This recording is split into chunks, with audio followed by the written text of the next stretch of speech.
আমি সংযুক্তা সাহা বলছি, professor doctor Sanjukta Saha. আমাদের 3টা বেবি এখন হলো ট্রিপলেট, যার আগে সিজারিয়ান সেকশন ছিল, ডেলিভারি পেইন নিয়ে আসছিল, এই জন্য ব্যাপারটা সহজই হলো।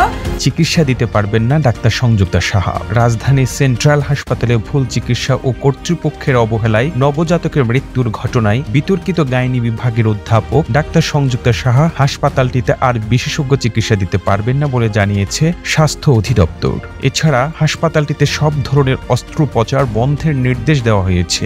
এখন পর্যন্ত ওনারটা সাসপেন্ড থাকবে। স্বাস্থ্য অধিদপ্তর যদি দেখেন যে হাসপাতালের যে সিস্টেমটা ডেভেলপ করেছে তাতে রোগী প্রতারণার সুযোগ নেই, তখন শুধুমাত্র উনি বিশেষজ্ঞ সেবা দিতে পারবেন। বিজ্ঞপ্তিতে আরও জানানো হয়েছে, অভিযুক্ত চিকিৎসক সংযুক্তা সাহা স্বাস্থ্য অধিদপ্তরের লিখিত অনুমোদন ছাড়া বাংলাদেশের আর কোথাও কোনো বিশেষজ্ঞ সেবা দিতে পারবেন না। চিকিৎসা কার্যক্রমে যুক্ত থাকতে পারবেন না ডাক্তার সংযুক্তা সাহা। ভুল চিকিৎসায় নবজাতকের মৃত্যুর অভিযোগের প্রাথমিক তদন্ত শেষে নিষেধাজ্ঞা দিয়েছে স্বাস্থ্য অধিদপ্তর। মাহবুবা রহমান আখির চিকিৎসাজনিত অভিযোগের পরিপ্রেক্ষিতে স্বাস্থ্য অধিদপ্তরের গঠিত পরিদর্শন টিম গতকাল বিকালে হাসপাতালটি পরিদর্শন করেন। পরিদর্শন শেষে এসব নির্দেশনা দেওয়া হয়।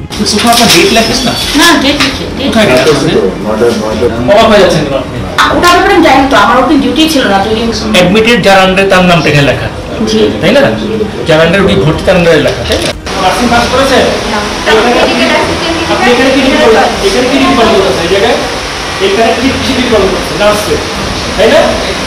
তার নার্স তো আপনি না। পরিদর্শন টিমে নেতৃত্ব দেন স্বাস্থ্য অধিদপ্তরের হাসপাতাল ও ক্লিনিক শাখার পরিচালক ডাক্তার মোহাম্মদ দাউদ আদনান ও অধিদপ্তরের হাসপাতাল ও ক্লিনিক শাখার উপপরিচালক ডাক্তার আবু হোসেন মোহাম্মদ মইনুল আহসান। পরিদর্শন টিমের নির্দেশনাগুলো হলো, ডাক্তার সংযুক্তা সাহা স্বাস্থ্য অধিদপ্তরের লিখিত অনুমোদন ছাড়া পরবর্তীতে সেন্ট্রাল হাসপাতালে কোনো বিশেষজ্ঞ সেবা দিতে পারবেন না। আইসিইউ ও জরুরি সেবার মান সন্তোষজনক না হওয়ায় অপারেশন থিয়েটারের কার্যক্রম পরবর্তী নির্দেশ না দেওয়া পর্যন্ত বন্ধ থাকবে। আমরা এখানে পরিদর্শনে এসে সহযোগিতা খুবই কম পেয়েছি এবং হাসপাতালের বিভিন্ন পর্যায়ে অনিয়ম পেয়েছি এবং দুঃখজনকভাবে পেশেন্ট মাহবুব এবং তার সন্তান যেসব বিভাগে তারা সেবা নিয়েছে প্রতিটা বিভাগে অনিয়ম পরিলক্ষিত হয়েছে। মাহবুবা রহমান আখির পরিবারের কাছ থেকে নেওয়া চিকিৎসা বাবদ সব খরচ এবং চিকিৎসাজনিত যাবতীয় চিকিৎসা ব্যয় সেন্ট্রাল হাসপাতাল কর্তৃপক্ষকে বহন করতে হবে। জানা গেছে 3 মাস ধরে ডাক্তার সংযুক্তা সাহার অধীনে চেক আপে ছিলেন আখি। তার শারীরিক অবস্থা ভালো থাকায় নর্মাল ডেলিভারিরও আশ্বাস দিয়েছিলেন তিনি। প্রসব ব্যথা উঠলে গত শুক্রবার কুমিল্লার তিতাস থেকে রাত 12:30টার দিকে ঢাকায় আনা হয় আখিকে। প্রসব বেদনা থাকায় সেদিন রাত অর্থাৎ গত শুক্রবার 9 জুন রাত 12:50 সেন্ট্রাল হাসপাতালে ডক্টর সংযুক্তা সাহার অধীনে ভর্তি করা হয় মাহবুবা রহমান আখিকে। হাসপাতালে ভর্তির পর নর্মাল ডেলিভারির জন্য 40 মিনিটের ব্যায়াম করানো হয়। এ সময় হাসপাতাল থেকে জানানো হয় ডাক্তার সংযুক্তা সাহাই এই প্রসব করাবেন। তিনি অপারেশন থিয়েটারে আছেন, কিন্তু ওই চিকিৎসক সেদিন হাসপাতালেই ছিলেন না, ছিলেন দুবাইয়ে। হাসপাতাল কর্তৃপক্ষ সে তথ্য গোপন করে তাকে অপারেশন থিয়েটারে নিয়ে যায়। নর্মাল ডেলিভারি করার উদ্দেশ্যে অনেকক্ষণ চেষ্টা করার পর তারা সাইড কাটেন। এটা করতে গিয়ে আখির মূত্রনালী ও মলদ্বার কেটে ফেলে তারা। প্রচন্ড রক্তক্ষরণ হয়, জ্ঞান হারিয়ে ফেলে আখি। সেখানে চিকিৎসকদের ভুলে নবজাতকের মৃত্যু হয়। এমনকি সন্তানের মৃত্যুর 4 দিনও তার লাশ দেখতে দেওয়া হয়নি পরিবারের কাউকে। আখির চাচাতো ভাই শামীম বলেন, আমার বোন সুস্থ ও স্বাভাবিক ছিল, আমরা বাইরে অপেক্ষা করছিলাম। রাত 2টার পর দেখলাম তারা অপারেশন থিয়েটারে নিয়ে যায়। কিছুক্ষণ পরে এলেন অ্যানেস্থেসিয়া ডাক্তার, তারপর ডাক্তার মিলি। তিনি সিজার করে চলে যান। মিলি জানান ডাক্তার সাহা আসেননি, তাই তিনি সিজার করেছেন। স্বজনরা আরো জানান, গাইনি চিকিৎসক ডাক্তার সংযুক্তা সাহার নর্মাল ডেলিভারি সংক্রান্ত ভিডিও ও পরামর্শ ফেসবুকে দেখেই তারা হাসপাতালে আসেন। আমাদের 3টা বেবি এখন হলো ট্রিপলেট, যার আগে সিজারিয়ান সেকশন ছিল, ডেলিভারি পেইন নিয়ে আসছিল, এই জন্য ব্যাপারটা সহজই হলো।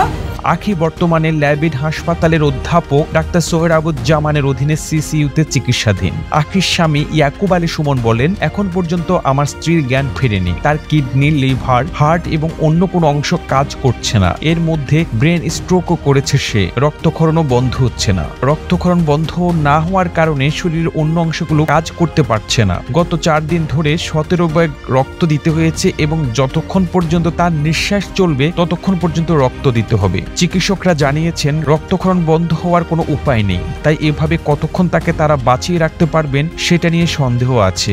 গতকাল এবং আজকেও ল্যাবে এইডেড ডাক্তাররা মেডিকেল টিম বসিয়েছেন তাকে কোনোভাবে বাঁচানো যায় কিনা, কিন্তু তারা ব্যর্থ, কোনো উপায় খুঁজে পাচ্ছেন না। চিকিৎসকরা বলছেন এই ধরনের রোগীর বাঁচার সম্ভাবনা 99%-এরও কম। সুমন আরো বলেন, ওরা আমার সন্তানকে মারল, স্ত্রীও যায় অবস্থা, কার কাছে বিচার দেব?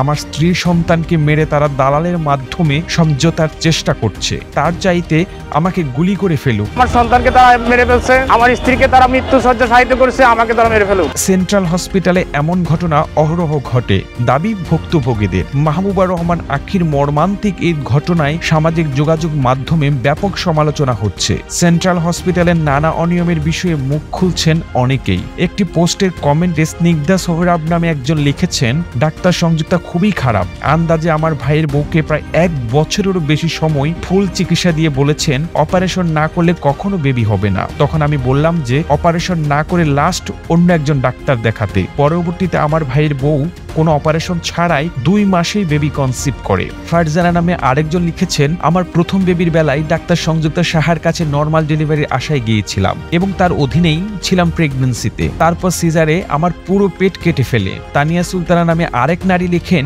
এরকম ঘটনা আমার সাথেও হয়েছে। সিজারের পর আমার ভাগ্নে মারা গেছে, বাচ্চার বয়স তখন 10 মাস। খুব নির্মম ঘটনাগুলো ইদানিং অনেক হচ্ছে।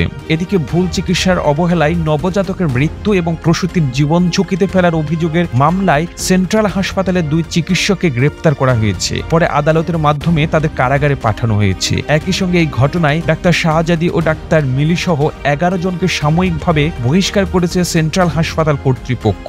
ঘটনা তদন্তে 5 সদস্যের একটি কমিটিও গঠন করা হয়েছে। তবে ডাক্তার সংযুক্তা সাহা ঘটনার দায় অস্বীকার করে গণমাধ্যমকে বলেন, সেদিন রাত 1:30টায় আমার দুবাই ফ্লাইট ছিল, তাই রাত 10:30টার দিকে হাসপাতাল থেকে বেরিয়ে যাই। এই অস্ত্রোপচারে কোনো ভুল হলে সে দায় আমার নয়, হাসপাতাল কর্তৃপক্ষের। যেখানে আমি ছিলাম না সেখানে আমার নাম বলাটাও অপরাধ। পরে আমাকে জানানো হয়েছে এই বিষয়ে বসারও কথা ছিল, তবে হয়নি। এদিকে স্বাস্থ্য অধিদপ্তরের নির্দেশনায় বলা হয়েছে, আখির চিকিৎসা জড়িত সব চিকিৎসকের চিকিৎসা সংক্রান্ত যাবতীয় কাগজপত্র বিএমডিসিতে পাঠানো হবে। সংশ্লিষ্ট যত চিকিৎসকের নাম পেয়েছে সবার ব্যাপারে আমরা বিএমডিসিকে অবহিত করব। চিকিৎসকদের এই ধরনের ব্যাপারগুলোতে যেখানে চিকিৎসকদের নীতি নৈতিকতা অথবা অবহেলা জড়িত সেই জায়গাগুলো দায় দায়িত্ব বিএমডিসি নিয়ে থাকে।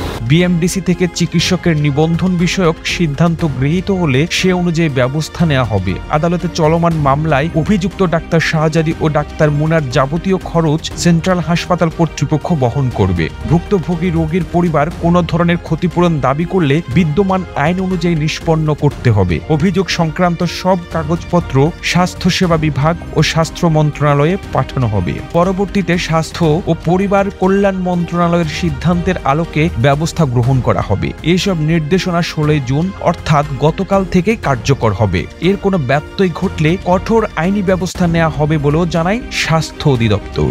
আপনি এতক্ষণ সঙ্গে ছিলেন বিশ্ব বাংলার। এভাবে সঙ্গে থাকুন, আমরা তো ফিরছি নতুন নতুন রিপোর্ট নিয়ে।